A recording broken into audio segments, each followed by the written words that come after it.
Capítulo 3. Amém, meus irmãos? Amém. Vamos fazer a leitura do texto até o versículo 21, que nos diz assim: Ora, a serpente era a mais astuta de todos os animais selvagens que o Senhor Deus tinha feito. E ela perguntou à mulher: Foi isso mesmo que Deus disse? Não comam de nenhum fruto das árvores do jardim? Respondeu a mulher à serpente: Podemos comer do fruto das árvores do jardim. Mas Deus disse: Não coma do fruto da árvore que está no meio do jardim, nem toquem nele, do contrário vocês morrerão. Disse a serpente à mulher: Certamente não morrerão. Deus sabe que no dia em que dele comerem, seus olhos se abrirão, e vocês, como Deus, serão conhecedores do bem e do mal. Quando a mulher viu que a árvore parecia agradável ao paladar, era atraente aos olhos, e além disso desejável para dela se obter discernimento, tomou do seu fruto, comeu-o, e deu a seu marido, que comeu também. Os olhos dos dois se abriram e perceberam que estavam nus.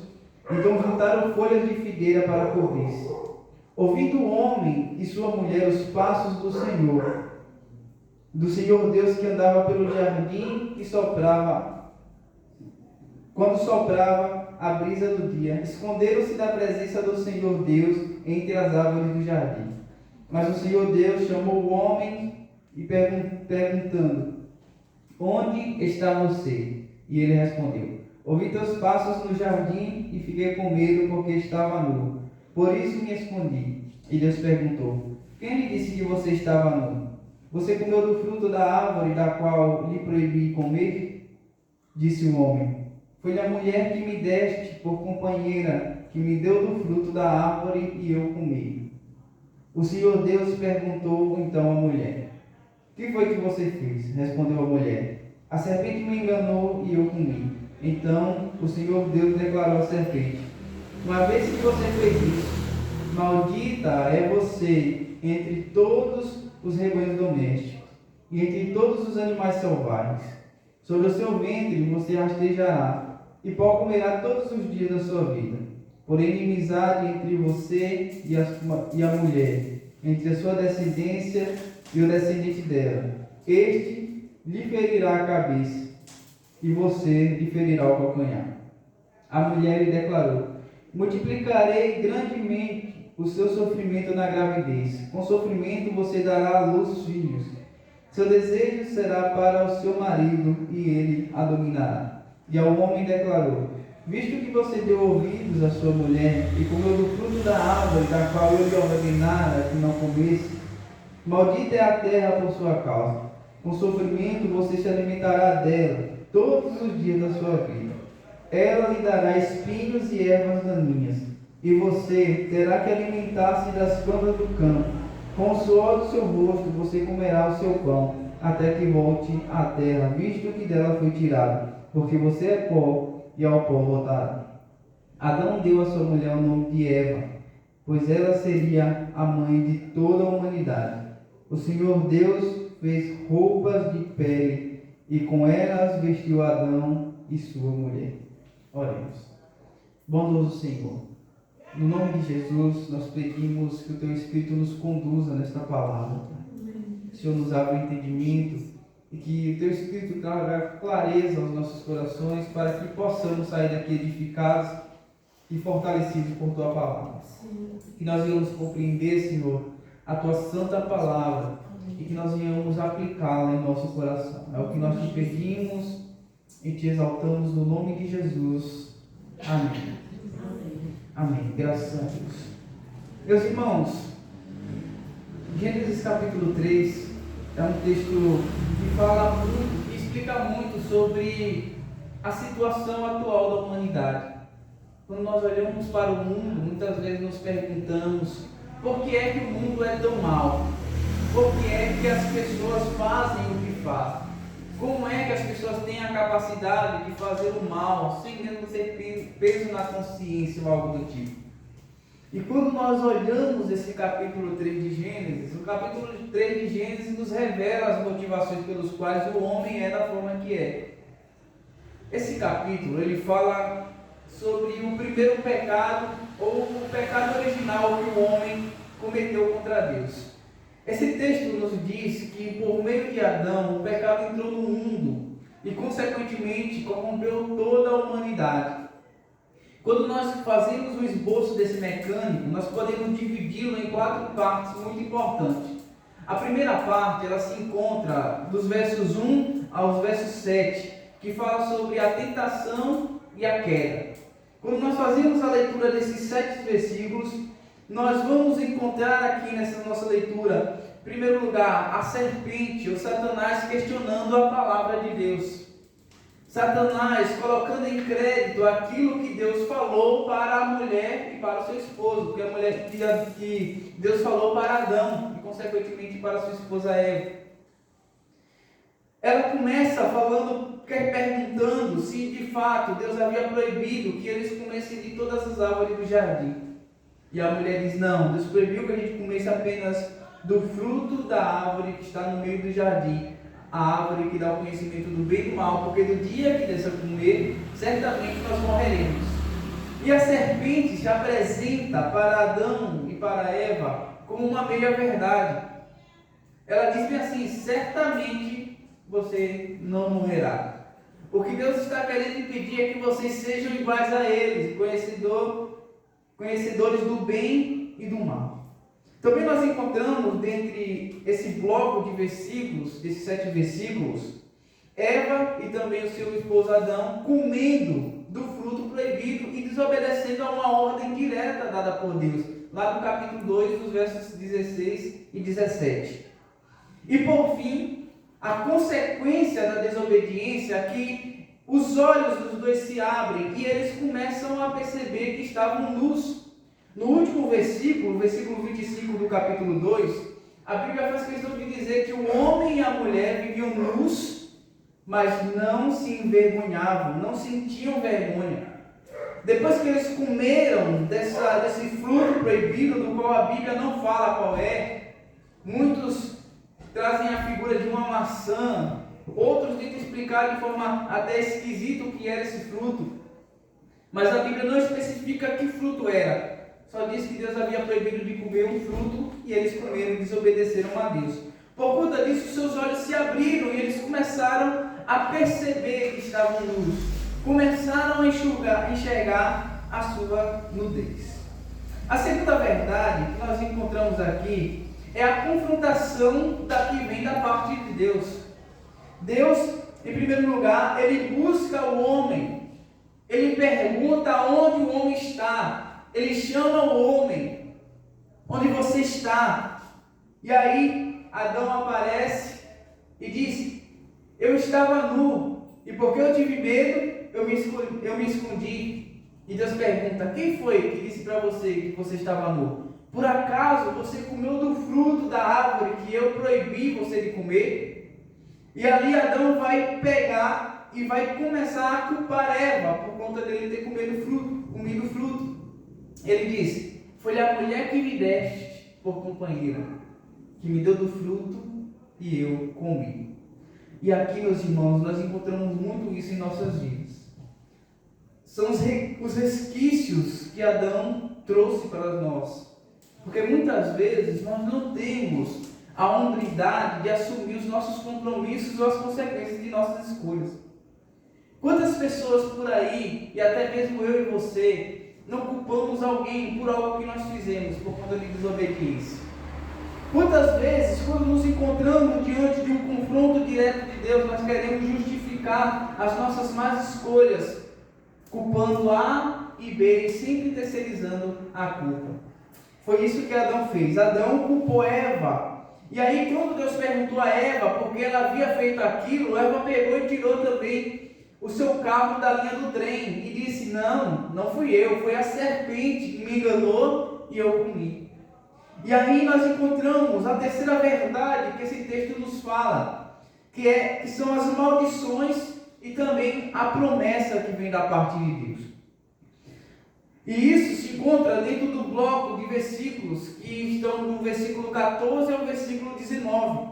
Nesses versículos nós encontramos primeiro a maldição que Deus dá à serpente. Ele coloca inimizade entre o descendente da serpente, no singular, que significa o próprio Cristo, e a serpente. E ele diz que essa inimizade, a serpente ia ser derrotada por meio desse descendente da mulher, que era o próprio Cristo. Nós encontramos isso no versículo 15. Depois nós encontramos Deus amaldiçoando a mulher, impondo dores durante os seus partos e gestação. Também encontramos Deus amaldiçoando o homem, colocando sobre o homem um trabalho penoso, um trabalho duro, um trabalho ardente e também a morte. A mesma morte que a serpente disse que não iria acontecer. Tudo o que Deus disse foi verdadeiro e começou a se cumprir na vida de Adão. E no último estágio aqui desse esboço, dos versos 20 ao 24, nós encontramos a graça em meio a todo esse juízo de Deus. Em primeiro lugar, Deus dá um nome à sua mulher, ele chama ela de Eva, e depois Deus os veste com peles de animais. E aí, por fim, ambos são expulsos do jardim do Éden. Mas eu quero nesta noite me deter apenas no versículo 21. Eu trouxe todo o contexto para nós compreendermos em que situação esse texto, o versículo 21, está inserido. Ele está inserido diante de tudo isso, num contexto em que Deus havia dado uma ordem ao homem para que não comesse do fruto. A mulher ouve a voz da serpente, come do fruto, entrega esse fruto ao seu marido, ele também come do fruto, pega e desobedece a Deus. Deus pune o homem e sua mulher, traz maldições sobre eles. E aí nós chegamos agora no versículo 21. E o verso 21 nos diz o seguinte: fez o Senhor Deus vestimentas de peles para Adão e sua mulher, e os vestiu. Na minha tradução diz: o Senhor Deus fez roupas de pele, e com elas vestiu Adão e sua mulher. E aqui, meus irmãos, nós estamos encontrando a graça que provém de Deus. Nesse versículo nós encontramos verdades preciosas, e a primeira verdade que nós encontramos aqui é a provisão que vem da parte de Deus. Diante desse relato em que eu falei sobre a queda, após a queda, Adão e Eva, eles tentaram se cobrir com folhas. Eles pecaram contra Deus. Quando perceberam que estavam nus, eles se esconderam e tentaram se cobrir com folhas. Isso está escrito lá no versículo 7. E essas folhas, meus irmãos, simbolizam as nossas obras. Simboliza as nossas ações humanas que tentam cobrir nossa nudez espiritual diante de Deus. Quantas vezes nós não queremos nos cobrir diante de Deus com folhas, com coisas superficiais, achando que isso é suficiente para agradarmos a Deus? Quantas vezes nós não achamos que as nossas obras humanas são suficientes para nos cobrir, para nos tirar da nossa nudez? Então, meus irmãos, esse versículo 7 que fala que Adão e Eva cobriram-se com folhas, também aponta para os nossos sacrifícios humanos que são vãos, que não têm poder em si mesmo de agradar a Deus. São como essas folhas, parece que está nos cobrindo, mas a pergunta é: o que pode se ocultar dos olhos de Deus? O que pode ser oculto aos olhos de Deus? Absolutamente nada. Mas aí nós encontramos uma ação maravilhosa e graciosa da parte de Deus. Ele intervém, ele faz túnicas de pele de animais. E isso aqui aponta para as misericórdias de Deus, meus irmãos. Porque nós andávamos por este mundo tentando ser justificados pelos nossos próprios atos de justiça, pelas nossas obras caídas. Mas Deus, ele não levou em consideração as nossas obras e muito menos nossos pecados. Ele preparou uma vestimenta para nós, para nos cobrir da nossa nudez. E não foi uma vestimenta de animal, como no contexto aqui da queda, mas Deus nos cobriu com vestes espirituais através de Cristo Jesus. O animal que foi sacrificado, o cordeiro que foi sacrificado para nos vestir, não foi um cordeiro animal como no contexto, ou qualquer outro animal do contexto da queda, mas foi o Cordeiro de Deus que tira o pecado do mundo. Cristo morreu em nosso lugar, e através da sua morte e ressurreição, nós somos revestidos de uma nova vestimenta. Os nossos trapos de imundícies, as nossas obras e tantas outras coisas que fazíamos para tentar encontrar o favor de Deus, não conseguiam nos cobrir diante de Deus. Os nossos pecados ainda estavam abertos e à vista diante de Deus. Mas por meio de Jesus Cristo, Ele nos vestiu com novas vestes. Ele perdoou os nossos pecados. Então, meus irmãos, essas folhas aqui do versículo 7, ela aponta para as tentativas humanas de se justificar diante de Deus. Ela aponta para as nossas ações e as nossas próprias obras. Mas só Deus, meus irmãos, pode prover uma cobertura verdadeira para as nossas vidas. Só Deus pode nos vestir espiritualmente de tal modo de que nós não conseguimos mais olhar para nós e ver o estado de nudez que antes vivíamos. Só Deus pode nos cobrir e nos guardar, meus irmãos. E aí, a segunda verdade que nós encontramos nesse versículo 21 é o custo da cobertura. Porque se Deus precisou fazer túnicas de pele, isso significa que um animal, ele precisou morrer. Ele precisou ser sacrificado para vestir Adão e Eva. E essa é a primeira morte registrada na Bíblia. E não foi uma morte humana, mas foi uma morte vicária. Foi uma morte para cobrir a nudez do homem. Foi uma morte que simbolizava aquilo que Cristo iria fazer no nosso lugar. Ele iria morrer no nosso lugar. Aquele cordeiro morreu por causa do pecado dos primeiros seres humanos que pisaram na terra. E por meio daquela morte, esses homens foram vestidos de peles de animais. Assim também, meus irmãos, foram conosco. Nós encontramos nesse contexto aqui Cristo. Esse texto nos mostra claramente a obra perfeita de Cristo. Isso prefigura o sacrifício substitutivo de Cristo. Substitutivo de Cristo. Assim como um inocente morreu para cobrir a vergonha de Adão e de Eva, assim também, meus irmãos, Cristo, o Cordeiro de Deus, morreu para cobrir a nossa vergonha e o nosso pecado. Nós devemos olhar esse texto, ver de fato ele na sua literalidade, mas nós precisamos também encontrar Cristo nas entrelinhas desse texto. Em todos os momentos, desde o princípio da queda, tudo já apontava para Cristo. O descendente da mulher que viria pisar na cabeça da serpente era o próprio Cristo. O primeiro animal que foi sacrificado apontava para o sacrifício vicário de Cristo. Amém. E tudo isso, meus irmãos, para cobrir o nosso estado de vergonha e de pecado. E em terceiro estágio, nós encontramos aqui nesse texto a iniciativa de Deus. Em nenhum momento na narrativa nós encontramos aqui Adão e Eva clamando a Deus para que preparasse uma veste para cobrir ele da sua nudez e da sua vergonha. Nós não encontramos isso na Bíblia. O homem não pediu e ele também não buscou. Mas o próprio Deus tomou a iniciativa de cobrir a nudez do homem. E mesmo após a rebelião, mesmo após a desobediência de Adão e de Eva, mesmo após uma ordem direta de Deus, eles preferindo cumprir os seus próprios desejos, Deus ele age graciosamente, antecipando a promessa no versículo 15. Antecipando que Cristo viria para perdoar os nossos pecados. E aqui, meus irmãos, nós encontramos uma verdade verdadeira. Uma verdade profunda para as nossas vidas.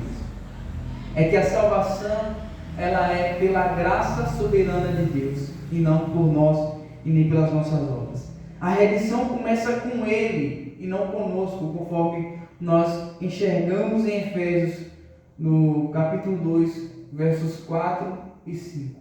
Não por obras, para que ninguém se glorie. A salvação é algo que vem diretamente das mãos de Deus, e Deus entrega graciosamente a nós.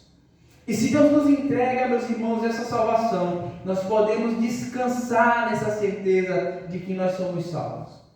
Se uma vez fomos alcançados pela graça de Cristo, nada pode nos arrancar das suas mãos potentes.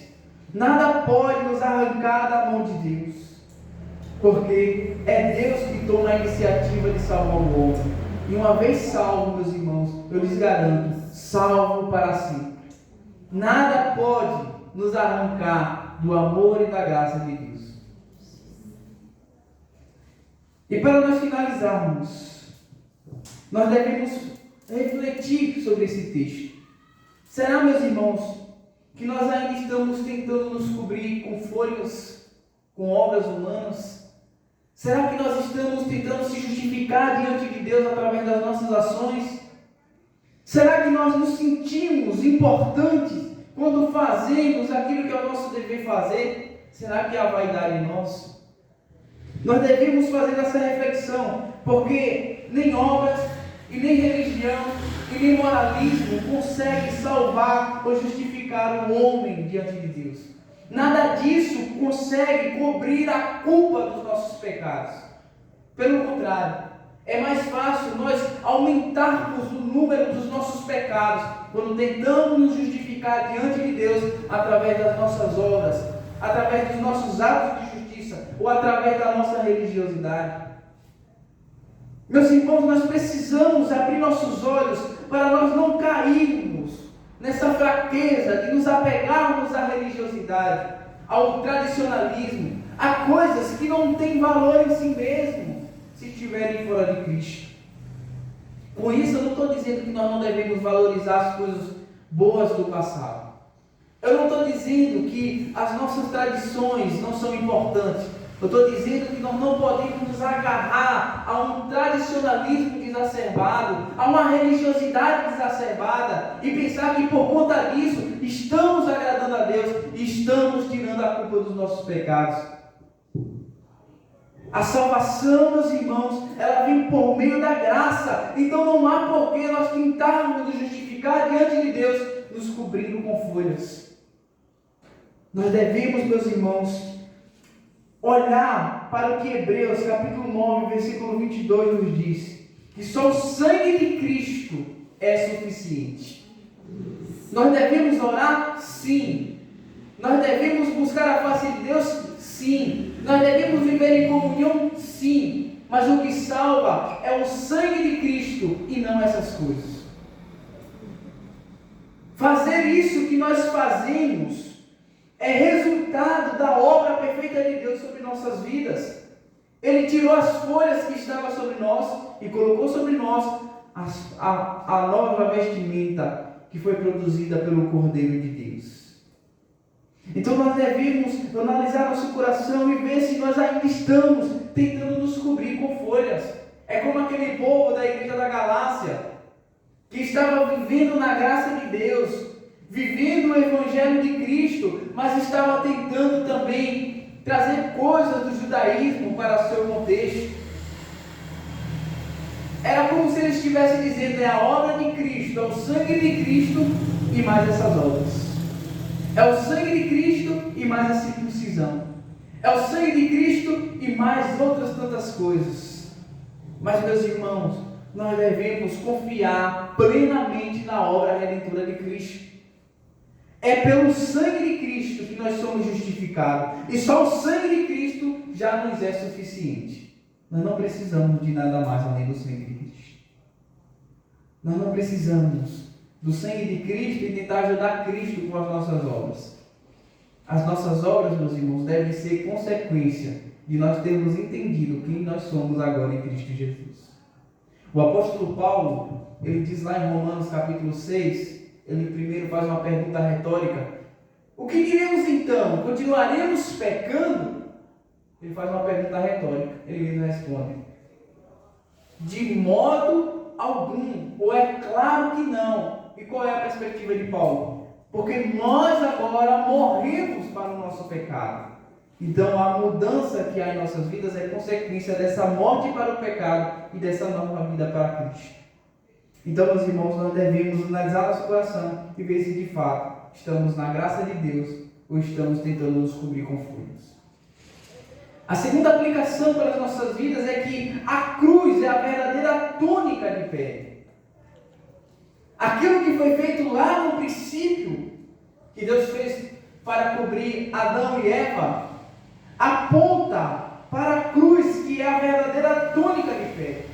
O que começou com o cordeiro morto no Éden, ele culmina, ele termina com o cordeiro morto no Calvário. Começou lá no jardim, o primeiro animal a ser sacrificado, e finalizou na cruz de Cristo, o último animal a ser sacrificado. E agora, meus irmãos, uma vez que Cristo, ele pagou o preço no Calvário, ele morreu em nosso lugar, agora Deus nos veste com a justiça em Cristo Jesus. Quando nós olhamos para nós, somos pecadores.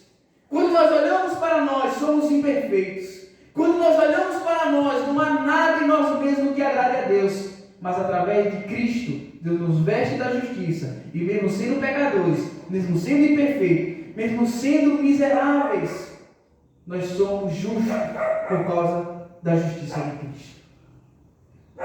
Nós somos justificados diante de Deus por aquilo que Cristo fez por nós. E a terceira aplicação, meus irmãos, é a graça de Deus em meio ao juízo. Mesmo sendo expulsos do Éden, eles foram vestidos pela graça de Deus. Aquela atitude de Deus vestir Adão e Eva provou o seu amor, a sua misericórdia e a sua graça. Cristo fez por eles o que ele não precisaria fazer, uma vez que foram desobedientes e rebeldes contra Deus. Mas Deus, ele permanece gracioso, e isso nos fala muito sobre o caráter de Deus. Né? Não importa qual foi o pecado que você cometeu, eu quero dizer para você que ainda há graça para lhe perdoar e para lhe vestir com novas vestes. Há tempo de se arrepender e pedir perdão, porque Deus nos dá a veste nova. Deus, ele é gracioso, ele é misericordioso. Então, meus irmãos, o juízo de Deus, ele, nesse contexto, não anulou a sua misericórdia. Mesmo Deus sendo justo, Deus ainda é misericordioso. Deus foi justo e misericordioso conosco. Porque por meio de Cristo Ele nos justificou e Ele nos perdoou. E Ele nos alcançou por meio da sua graça. E ainda que nós venhamos, meus irmãos, assim como Adão e Eva, porque eles pecaram, mas eles sofreram a consequência dos seus pecados. E nós também estamos suscetíveis a sofrer as consequências dos nossos pecados.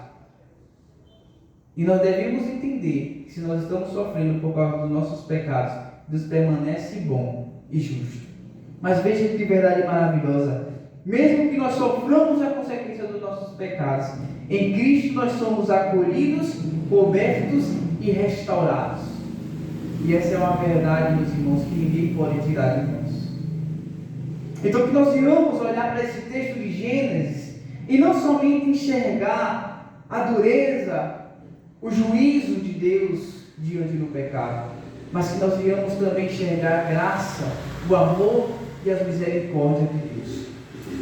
Porque no geral, esse capítulo 3 não fala apenas de queda, mas ele nos fala verdades profundas e maravilhosas. A primeira verdade que ele nos fala é que quando nós damos ouvidos às serpentes do mal, nós tendemos a desobedecer a Deus.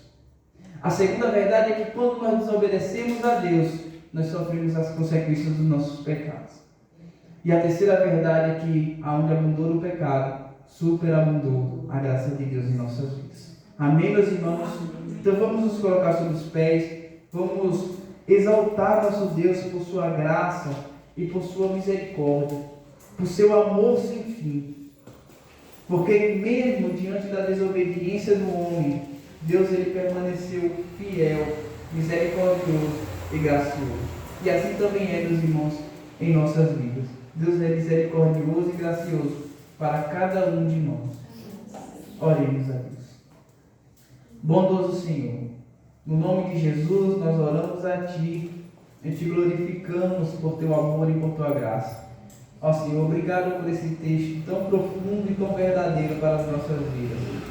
De fato, Senhor, nós somos pecadores, mas nós somos pecadores agora vestidos com a justiça de Cristo. Obrigado pelo Teu Cordeiro, obrigado por ter nos vestido espiritualmente. E que o Senhor nos conduza, Pai, todos os dias ao arrependimento e a buscar a Tua face cada vez mais. Mas que nós não venhamos nos basear nas nossas obras, que nós não venhamos nos sentirmos superiores aos outros, pelo tanto que oramos ou deixamos de orar, Senhor.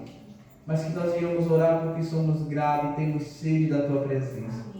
Obrigado por ter preparado por nós novas vestes, Senhor. Por ter nos vestido de vestes espirituais e por ter nos guardado, Senhor.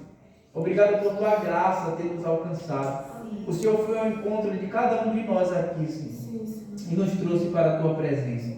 E que nós sejamos também canal do Senhor para trazer outras pessoas para também Te conhecer, Senhor. Que o Senhor nos use para testemunharmos para as pessoas as Tuas misericórdias e a Tua graça, Senhor. Que no nome de Jesus nós sejamos lábios do Senhor nesta carreira, Senhor, neste bairro, para a vida das pessoas. Nós oramos pela vida da Neide, a qual nós iremos visitar amanhã. Pedimos que a Tua graça vá na nossa frente, Senhor. Amém. Porque, de fato, nós somos os semeadores, mas quem produz o crescimento é o Senhor. É o Teu Espírito que convence o homem da justiça e do pecado e do Deus. É o Senhor, meu Pai, que efetua o querer, mas também o efetuar segundo a Tua boa vontade. E nós oramos e nós vamos amanhã na dependência do Senhor, crendo que se o Senhor não for em nossas frentes, Senhor, em vão será o nosso trabalho, em vão será o nosso plantio. Mas se o Senhor for na nossa frente, nós cremos, Pai, que a Tua palavra ela é fiel e verdadeira e jamais voltará vazia. Esteja conosco, Pai, não com obras humanas, não com inteligência humana, mas pelo Espírito e pelas palavras da verdade. É o que nós Te pedimos, Senhor. Toma a vida da Neide e de sua família. Nós oramos desde já por ela, pedindo que o Senhor visite o coração, a mente, que o Senhor are aquela terra para que receba a boa semente para a glória do Teu nome. É o que nós Te pedimos, Senhor. Toma essa carreira em Tuas mãos. Toma esse bairro em Tuas mãos. Toma cada família desse bairro em Tuas mãos, Senhor. Faz a Tua boa obra, Senhor, no meio dessas pessoas. Que sejam alcançadas e tocadas pelo Teu Espírito. Oramos pelos vizinhos aqui da extensão, pedindo que o Senhor os abençoe, Senhor. Que o Senhor guarde eles do mal, que o Senhor livre do mal e que cada vez mais o Senhor se revele a essas pessoas. Que possam Te conhecer, Pai, de forma profunda e verdadeira. Que conheçam o Teu amor e a Tua graça, assim como o texto que nós meditamos hoje, Pai. No nome de Jesus nós oramos e Te agradecemos por tudo. Vai ao encontro dessas pessoas, Pai. Amém. Graças a Deus. Amém, meus irmãos. Deus abençoe.